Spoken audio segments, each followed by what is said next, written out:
Armaments and formations was something that came out over 6 months ago now. I know that's hard to believe since everyone has just kind of ignored them. They're just something you look at subconsciously in the background. And I think that they were destined to be way more. And it really does upset me when you go into a deep dive on what armaments truly are, as to the potential they had and what they really became. So today, I'll really be telling you why armaments and formations are the biggest scam in Rise of Kingdoms history. Let's start off with what did I want from the armament system? What did I really expect to happen when Lilith released armaments? What did I believe they should have been? And we'll start off with my original concept idea when I first saw them. This is before I even started doing YouTube. What did I want from them? And here's what I wanted. I wanted a way for a rock, paper, scissors format to be made. And when I say that, I mean one formation beats another formation, and that formation gets beaten by another formation. I wanted that. That would have been super cool, because if we're thinking about it, right now, Rise of Kingdoms already has that, and that's archers beat infantry, infantry beat cavalry, cavalry beat archers. That's your rock, paper, scissors trio. I think that armaments and formations should have been destined to be that. I was hoping for something like, let's say, you have a hollow square formation, and because it's a hollow square, it's harder to hit, so the V formation, which is your ranged formation, has less damage against it, or the hollow square can fight back better than the other formations. But since the hollow square is a tanky formation, it loses the triple line, because triple line can outmaneuver it. Like, not literally outmaneuver it, but in the form of the game, it's outmaneuvering that march, so that's why it's dealing more damage. That's what I wanted. That is the dream I had for formations. I was so psyched when I first heard about them. I was like, this is going to be a sick addition to the game that's going to make the field way more interesting. And then Lilith did this. You want to use triple line? Very good choice. You get 5% march speed. Yes, very good, very good. Guess what? V formations shoot arrows. Wow, super cool. Oh, what does it beat? Nothing. Nothing beats anything. Nothing really is. They make no difference. The stats are really minuscule. Like, the stats are nothing.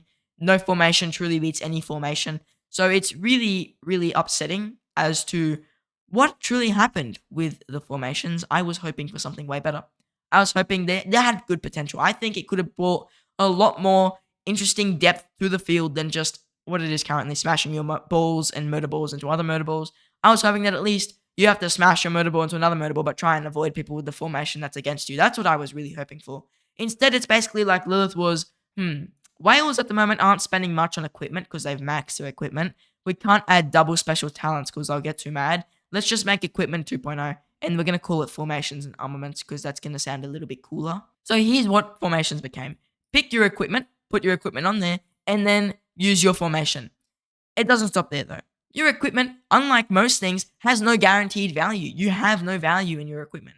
So let's say your equipment right here is actually your normal equipment. You have value here. You know if you grind towards a Dragon Breath bow, you know you're going to get at least 20% defense with a chance of getting more if you get the special talent. You can also iconic that, which you also get a chance of getting more with the special talent. With armaments, however, there's no guaranteed value. You may get some armament that's really good with double stats. It's got good stats for whatever troop you want, and in that case, you get lucky. But then you could also get an armament that's missing one stat. So for example, this is a very good armament, but it's missing cav health. If I want to have the best armaments in the game and build my march as strong as it can be, I'm missing out on archer health there. So here's everything RNG related with armaments. First of all, you have the chance of getting a double inscription or even just a single inscription. A single inscription on its own is very rare. A double inscription next to impossible. I've only gotten, I think, 3 total over 6 months, 2 of them being completely rubbish and not usable. This one, I got extremely lucky. I got a good double inscription because 2 of the inscriptions are field usable. They're not the best inscriptions I could have got, but they are good. Then I got 2 archer stats out of the 3. The archer stats on this are also quite low. They can go up to 5%.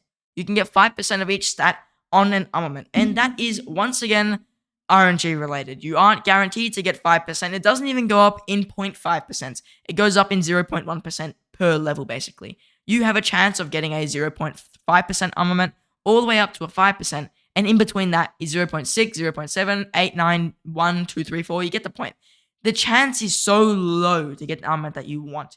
And then on top of all this, for most ways that you get armaments, which is traveling and dispatching, the way you access them is also RNG. There's a chance, this is where the chance even gets more ridiculous, that you get an armament for the formation that you want. B, that it's the armament in the correct slot that you want. C, that it's got a good amount of stats.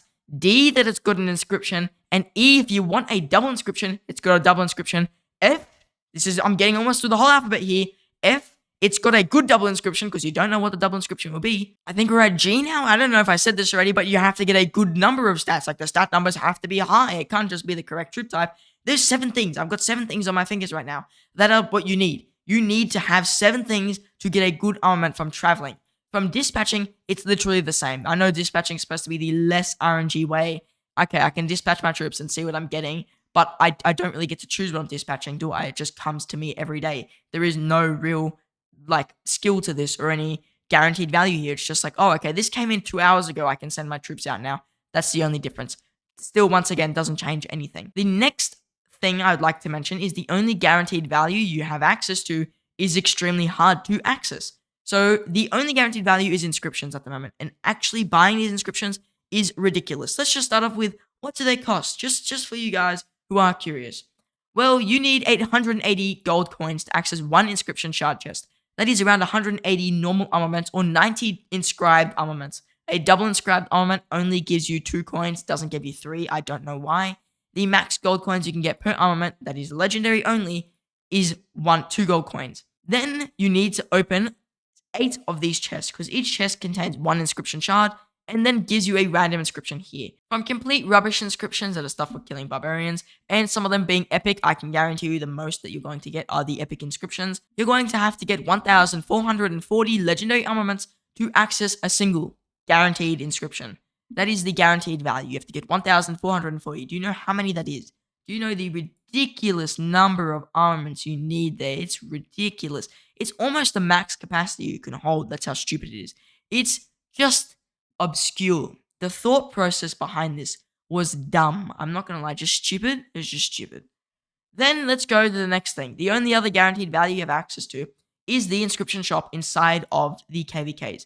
Now, if you're in a kingdom that has more than 10 deadbeat members, you're not going to be able to access this shop for most players, because you're going to be in a coalition. That coalition gets access to this shop, and only 130 players from that coalition will get access to it. So you have to share this with A, your whole kingdom, B, your coalition, and C, you have to win KVK, and D, you have to perform better than your allies to really convince them to let you take the Uratak tickets to go to the shop. The chance of this, once again, is very low. You're not guaranteed that your kingdom's going to perform the best. You perform the best in your kingdom to get access to this.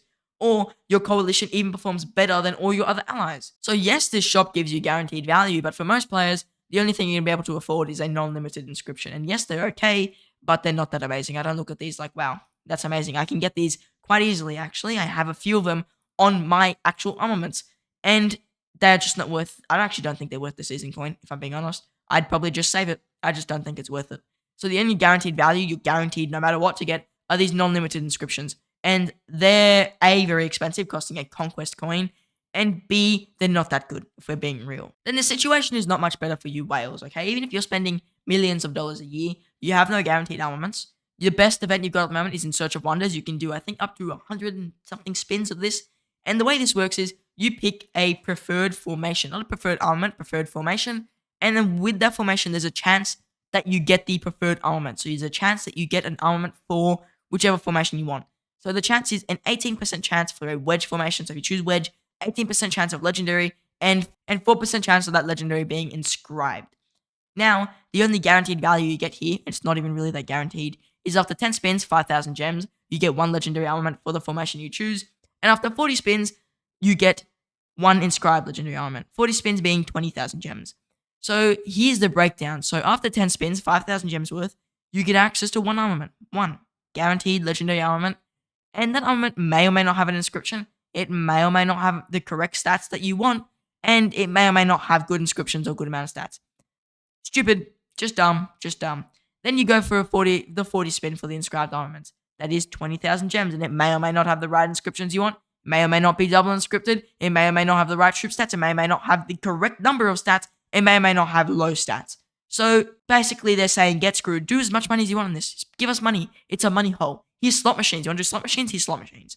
In the shop, everything's not that much better. Obviously, you got the bundle for that event. And then you've got yourself the super value bundles. And here, they suck as well. The formation version gives you formation choice chests. In a large amount, I will say there are a very, very large amount of formation choice chests. But I think that the picture sums it up. Question mark. Who knows what you're going to get? Could spend $300 and get absolutely shafted. Could spend $7 and get something really good. So there's no guarantee here. You pick a formation choice chest, you get to pick the formation you want. But in the end, you don't get to pick the armament, you don't get to pick the troop stats, you don't get to pick the inscriptions. If it's even double inscripted, all this stuff, you do not get to pick. Really, just no guaranteed value. At least the only guaranteed value you get from this bundle is one 60-minute speed up, a singular 60-minute speed up, some 5-minute speed ups, and a few resources and the usual VIP. That's all you get guaranteed value. The armaments are basically just air. They're basically useless if we're being real. Now, why do armaments really make me more mad than something such as the museum, where they took away the amount of relic coins you could get and made it way harder to access relics? Well, museum gives you guaranteed value. You are guaranteed that after some amount of time grinding, you can purchase yourself a double relic. You're guaranteed it. There is no way around it. You will get yourself a double relic for whichever commander you want. If you're spending, you're guaranteed to get a certain amount of relic coins to work your way towards a relic. Even if these relics had something like a special talent, like equipment does, where it's like a mega relic or whatever, I'd still say it's better than the armaments, because armaments, there is no guarantee ever. You can grind billions of years, billions of dollars, buy Lilith as a company, and you're not guaranteed to get a good armament or inscription. At least with the museum, no matter how hard it is to do, you are guaranteed to get a good relic or a relic that you want. You are guaranteed the number of stats. You're guaranteed for which commander it's going to work on. Everything else, you're not guaranteed with armaments. So basically, you got screwed. Even with commanders where the skills are not guaranteed, at least you're guaranteed to get a skill. You know what? At least you're guaranteed to get a skill. You can even skill lock, which is great. So that's also great. Equipment, I'm pretty sure I said this earlier, you're guaranteed to get the actual equipment piece, so you can actually use it once you spend money on it. Can't do that with armaments. I could spend $100. I get nothing to show.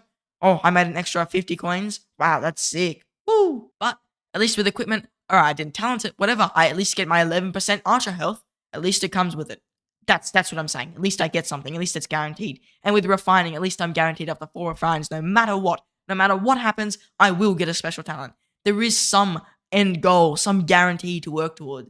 Armaments, there's none of that. Just get screwed, they just don't care. Now, I will just go back to the Master's Tools, as I think it perfectly sums up armaments. This is all just constructive criticism, and yes, I may be hot about it. I get it because the bundle says hot. But deep down, Rise of Kingdoms is a business. We always have to remember that. And Lilith is going to do what Lilith does as a business. Make money. Just make money. I think that's a great way to put it.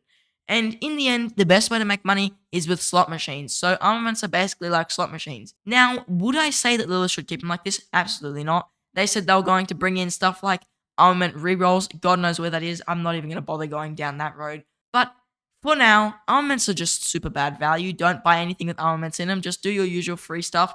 Trust me, it's not worth the money. You at least get guaranteed value with every other bundle. I'd say that Master's Tools is the worst value. The only reason I bought History Hunter is to make these compasses into gems later. That's the only reason. Now, if you guys do like my work where I'm making videos basically expressing the player voice, because this is more other people's opinion than my own, even though some of it, most of it actually, is also my opinion. It is also from you guys. I have comments of people complaining about pretty much the exact same issues. If you look through my videos, I'm sure you'll find a couple of them. So if you want me to continue expressing your voice as a player community, consider subscribing to the channel, because that is the best way to get this video out there. So not only A, Lilith sees it and notices it's time they maybe make a change. Who knows? They've never done it, but we could be the first. And B, it just helps my channel, it helps support me as a content creator to make as many videos and as quality videos as I can for all of you guys. Now, I do want to say thank you for watching, and I hope to see you in the next one.